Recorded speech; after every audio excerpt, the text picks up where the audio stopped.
പാഞ്ചാല രാജാവായ ദ്രുപദന് ദ്രോണരോടുള്ള പക അടങ്ങിയിരുന്നില്ല. തന്നെ പിടിച്ചുകെട്ടി ദ്രോണരുടെ മുന്നിലെത്തിച്ച് അയാളുടെ ദയ കൊണ്ട് സ്വതന്ത്രനാക്കി പാതി രാജ്യവും തിരികെ തന്ന് മടക്കിയയച്ച ആ സംഭവം ദ്രുപദന്റെ മനസ്സിൽ എപ്പോഴും ഒരു ഉണങ്ങാത്ത മുറിവായി നിലനിന്നിരുന്നു. നീറിപ്പുകഞ്ഞുകൊണ്ടിരിക്കുന്ന മനസ്സിൽ 3 ആഗ്രഹങ്ങളാണ് ഉണ്ടായിരുന്നത്. 1. ദ്രോണരെ നിഗ്രഹിക്കുവാൻ വേണ്ടി ബലവാനായ ഒരു പുത്രൻ തനിക്കുണ്ടാവണം. 2ാമത്തെ ആഗ്രഹം വില്ലാളി വീരനായ അർജുനനോട് ബന്ധം സ്ഥാപിക്കണം. അതുപോലെ അർജുനന് വിവാഹം ചെയ്തു കൊടുക്കുവാൻ വേണ്ടി അതിസുന്ദരിയായ ഒരു പുത്രിയും തനിക്കുണ്ടാവണം. ആയുധബലം കൊണ്ട് ദ്രോണരെ ജയിക്കുവാൻ സാധ്യമല്ല എന്ന് ദ്രുപദന് നല്ലവണ്ണം അറിയാമായിരുന്നു. പിന്നീട് യാഗം നടത്തുവാൻ ശേഷിയുള്ള ബ്രാഹ്മണരെ അന്വേഷിക്കുവാൻ തുടങ്ങി ദ്രുപദൻ. അങ്ങനെ ഒരു ദിവസം ദ്രുപദൻ ഈ ആലോചനയിൽ മുഴുകി ഗംഗാതീരത്തുകൂടി നടക്കുകയായിരുന്നു. അപ്പോഴാണ് യാജനെന്നും ഉപയാജനെന്നും പേരായ വിശിഷ്ടന്മാരായ 2 ബ്രഹ്മർഷിമാരെ അദ്ദേഹം കണ്ടുമുട്ടുന്നത്. തന്നെ സഹായിക്കുവാൻ ഇവർക്ക് കഴിയുമെന്ന് ദ്രുപദന് തോന്നി. അദ്ദേഹം തൻ്റെ ആഗ്രഹം അവരോട് പറയുന്നു. പ്രതിഫലമായി എന്തും നൽകാമെന്ന് ദ്രുപദൻ അവരോട് പറഞ്ഞു. ദ്രുപദനു വേണ്ടി യാഗം ചെയ്യാമെന്ന് അവർ സമ്മതിച്ചു. അങ്ങനെ ദ്രുപദൻ യാഗത്തിനു വേണ്ട ഒരുക്കങ്ങളെല്ലാം ആരംഭിക്കുന്നു. യാജൻ യാഗം ആരംഭിച്ചു. ഉപയാജൻ സഹായിക്കാനുമുണ്ടായിരുന്നു. പ്രാരംഭ കർമ്മങ്ങൾക്കു ശേഷം പുത്രോൽപത്തിക്കുള്ള പ്രധാന നെയ്യ് പാചകം ചെയ്ത് മന്ത്രജപം കൊണ്ട് ശക്തി കൂട്ടി രാജ്ഞിയെ വിളിച്ച് ഇപ്രകാരം പറഞ്ഞു: ഈ നെയ്യ് സ്വീകരിക്കുക. 2 കുട്ടികൾ ജനിക്കും, വാങ്ങിക്കുക. എന്നാൽ രാജ്ഞി അത് വാങ്ങുവാൻ അല്പം താമസിക്കുവാൻ പാടില്ലാത്തതുകൊണ്ട് യജ്ഞാചാര്യൻ യാജൻ ആ നെയ്യ് അഗ്നിയിൽ ഹോമിച്ചു. അത്ഭുതമെന്ന് പറയട്ടെ, ആ അഗ്നിയിൽ നിന്നും അപ്പോഴതാ ദേവരൂപനായ ഒരു കുമാരൻ ഉയർന്നു വന്നു. സുമുഖനും ശക്തനുമായ ആ കുമാരനെ കണ്ട് എല്ലാവരും അത്ഭുതപ്പെട്ടു, സന്തോഷിച്ചു. അപ്പോൾ അവിടെ ഒരു അശരീരി മുഴങ്ങി: ഈ രാജപുത്രൻ ദ്രുപദരാജാവിൻ്റെ ദുഃഖവും ഭയവുമൊക്കെ മാറ്റും. ദ്രോണരെ വധിക്കുവാൻ ജനിച്ചവനാണ് ഈ കുമാരൻ. ഇവൻ ദൃഷ്ടദ്യുമ്നൻ എന്ന് അറിയപ്പെടും. 2ാമതായി യജ്ഞവേദിയിലെ അഗ്നിയിൽ നിന്നും ഉയർന്നു വന്നത് അതിസുന്ദരിയായ ഒരു കന്യക. ദേവകന്യകയെപ്പോലെ ശോഭിക്കുന്ന, സുഗന്ധം പരത്തുന്ന ശരീരത്തോടു കൂടിയവളുമായ ഒരു രൂപവതി. അവൾ അഗ്നിയിൽ നിന്ന് ഉയർന്നു വന്നപ്പോഴും അശരീരി മുഴങ്ങി. സ്ത്രീരത്നമായ ഇവൾ നിമിത്തം കൗരവന്മാർക്കെല്ലാം വലിയ ഭയം ഉണ്ടാകും. ഇവളാണ് കൃഷ്ണ അഥവാ ദ്രൗപദി. അങ്ങനെ തൻ്റെ 2 ആഗ്രഹങ്ങളും സാധിച്ചതിൽ ദ്രുപദ മഹാരാജാവ് ഏറെ സന്തോഷിച്ചു. ഇനി ഈ 2 മക്കൾ നിമിത്തം താൻ ആഗ്രഹിക്കുന്ന കാര്യങ്ങൾ കൂടി സംഭവിച്ചാൽ എല്ലാം പൂർണ്ണമായി. ദ്രോണരുടെ വധവും അർജുനന് തൻ്റെ മകളെ വിവാഹം ചെയ്തു കൊടുക്കുക എന്ന ആഗ്രഹവും. ആ ആഗ്രഹ സാഫല്യത്തിനായി ഇനി കാത്തിരിക്കുക തന്നെ. ദ്രുപദ മഹാരാജാവ് അപ്രകാരം ചിന്തിച്ചു.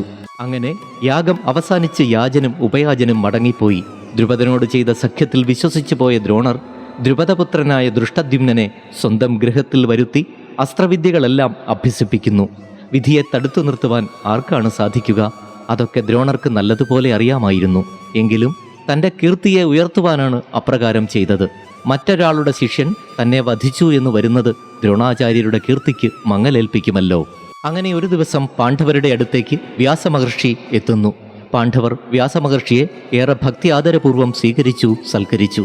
ശേഷം വ്യാസദേവൻ പാണ്ഡവരോട് ഇപ്രകാരം പറഞ്ഞു: ഞാനിപ്പോൾ ഇവിടെ എത്തിയത് നിങ്ങളോടെല്ലാം ശ്രേയസ്കരമായ ഒരു കാര്യം പറയുവാനാണ്.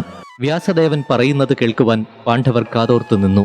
വ്യാസൻ പറയുകയാണ്: ദ്രുപദരാജധാനിയിൽ ദ്രുപദന്റെ പുത്രിയായി അഗ്നിയിൽ നിന്നും ദ്രൗപദി എന്നൊരു ദിവ്യ കന്യക ജനിച്ചിട്ടുണ്ട്. അവളുടെ സ്വയംവരം ഉടൻ തന്നെ നടക്കുന്നതാണ്. അതുകൊണ്ട് നിങ്ങൾ പാഞ്ചാല രാജ്യത്തിലേക്ക് പോകുന്നതാണ് നല്ലത്. ആ നഗരത്തിൽ നിങ്ങൾക്ക് എന്തുകൊണ്ടും ക്ഷേമകരമായിരിക്കും. വ്യാസമഹർഷിയുടെ വാക്കുകൾ കേട്ടപ്പോൾ എല്ലാവർക്കും സന്തോഷമായി. വ്യാസമഹർഷി എല്ലാവരോടും യാത്ര പറഞ്ഞു മടങ്ങി. വ്യാസൻ പോയതിനു ശേഷം കുന്തിദേവിയും പാണ്ഡവരും കൂടി ദ്രുപദരാജ്യത്തേക്ക് പോകുവാൻ തീരുമാനിക്കുന്നു. അങ്ങനെ വ്യാസദേവന്റെ നിർദ്ദേശമനുസരിച്ച് പാണ്ഡവർ അമ്മയോടൊപ്പം ദ്രുപദരാജ്യത്തിലേക്ക് പുറപ്പെടുന്നു. അനേകം ഗ്രാമങ്ങളും വനങ്ങളുമൊക്കെ കടന്ന് അവർ ഗംഗാനദിയുടെ തീരത്തിലെത്തി. പക്ഷേ അവിടെയൊന്നും അല്പം പോലും വിശ്രമിക്കാതെ പാഞ്ചാല രാജ്യത്ത് എത്തുവാൻ വേണ്ടി അവർ അതിവേഗം നടക്കുന്നു. സമയം രാത്രി. അർജുനൻ തീപ്പന്തവും ഉയർത്തി മുന്നിൽ നടക്കുന്നു. പിന്നിൽ കുന്തിദേവിയെ തോളിലേറ്റിക്കൊണ്ട് ഭീമസേനൻ, അതിനു പിന്നാലെ മറ്റു പാണ്ഡവന്മാരും. അങ്ങനെ രാത്രിയിൽ വിജനമായ വഴിയിലൂടെ നടന്നു പോകുമ്പോൾ അവരുടെ മുൻപിലേക്ക് ഒരു ഗന്ധർവൻ ചാടി വീണു.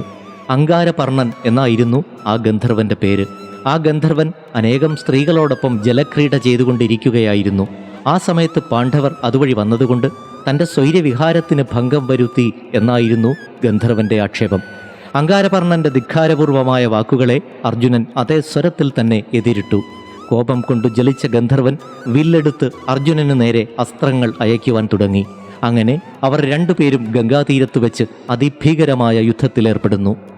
അങ്ങനെ കുറേ നേരത്തെ യുദ്ധത്തിന് ശേഷം ഗന്ധർവൻ കീഴടങ്ങുന്നില്ലെന്ന് കണ്ടപ്പോൾ അർജുനൻ ആഗ്നേയാസ്ത്രം തന്നെ പ്രയോഗിക്കുന്നു. ആഗ്നേയാസ്ത്രം അങ്കാരപർണന്റെ രഥം ചുട്ടു ചാമ്പലാക്കി. അവൻ തലകീഴായി വീണപ്പോൾ അർജുനൻ ഗന്ധർവന്റെ മുടിയിൽ ചുറ്റിപ്പിടിച്ച് ജ്യേഷ്ഠന്റെ മുൻപിലേക്ക് വലിച്ചിഴച്ചു കൊണ്ടുപോയി.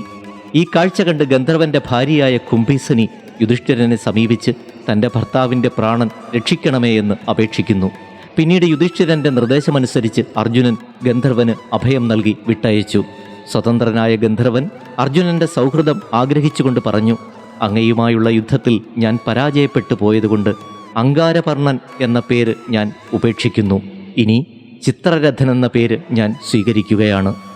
ഗന്ധർവൻ വീണ്ടും അർജുനനോട് പറയുകയാണ്, അല്ലയോ അർജുന, അങ്ങെനിക്ക് പ്രാണൻ ദാനം ചെയ്തതുകൊണ്ട് അതിനു പകരമായി ഒരു വിദ്യ ഞാൻ അങ്ങേക്ക് ഉപദേശിച്ചു തരുവാൻ ആഗ്രഹിക്കുന്നു.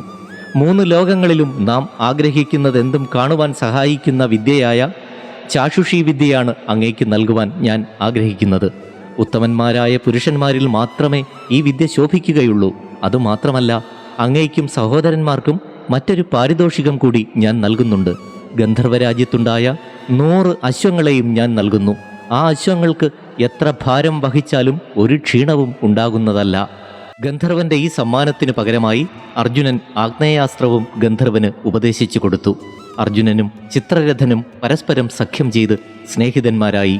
പാണ്ഡവർ പിന്നെ പാഞ്ചാല ദേശത്തേക്ക് യാത്ര തുടരുകയാണ്.